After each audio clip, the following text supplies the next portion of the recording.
بسم الله الرحمن الرحيم. العيد هو مظهر لعزة المسلمين ووحدة كلمتهم وإقبالهم على ربهم. إذن ما هي منكرات الأعياد؟ الأولى هي التشبه بالكفار، يعني كما قال النبي صلى الله عليه وسلم: من تشبه بقوم فهو منهم.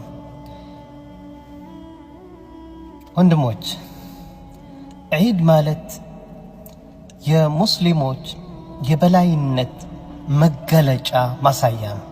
እንዲሁም ደግሞ የከሊመቱ ላኢላሃ ኢላላህ አንድ የምታደርጋቸው ዘለበት አንድነት ማሳያ ሲሆን እንዲሁም በአጠቃላይ ወደ ጌታቸው የሚመለሱበት ታይም ነው። ኢዘን በዚህ ዒድ ጊዜ የሚጠሉ ነገሮች አሉ። አንደኛው በተለይ በሙጅተማዕ አልሙስሊሚን ላይ በሙስሊሞች ሶሳይቲ ማህበረሰብ ውስጥ የሚጠላው ምንድነው? አተሸቡሁ ቢልኩፋር። ሙስሊሞች በኩፋሮች መመሳሰል የለባቸውም። ከማ ቃለ ሰለላሁ ዐለይሂ ወሰለም: መን ተሸበሀ ቢቀውሚን ፈሁወ ሚንሁም። በነፉላን በነገሌ የተመሳሰለ ሰው እሱ ከነሱ ጋር ነው አሉ የአላህ መልእክተኛ። ያኒ ፈሁወ ሚንሁም ሚን መፍሁሙ ምንድነው? ከእኔ መንገድ አይደለም ከነሱ መንገድ ነው ማለት ነው።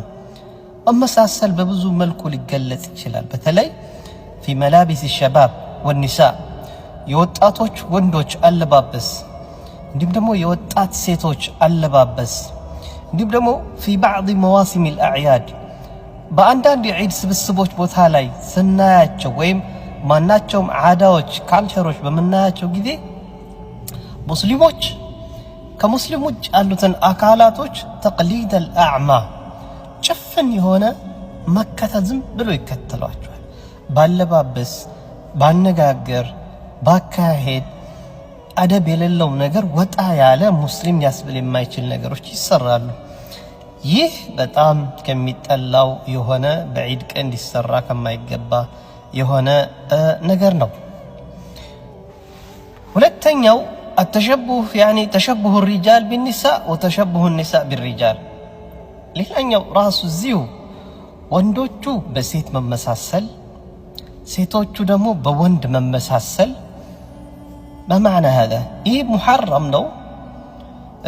በተለይ እንደዚህ አይነት ነገሮች ይበልጥ ደግሞ ዒድ ላይ ሪፍሌክት ይደረጋሉ። ይሄ መሆን የለበትም። አብዱላህ ኢብኑ አባስ እንደገለጹት ረዲየላሁ ዐንሁ عن النبي صلى الله عليه وسلم ከነቢያችን እንደተዘገበው ምን አሉ? ነቢያችን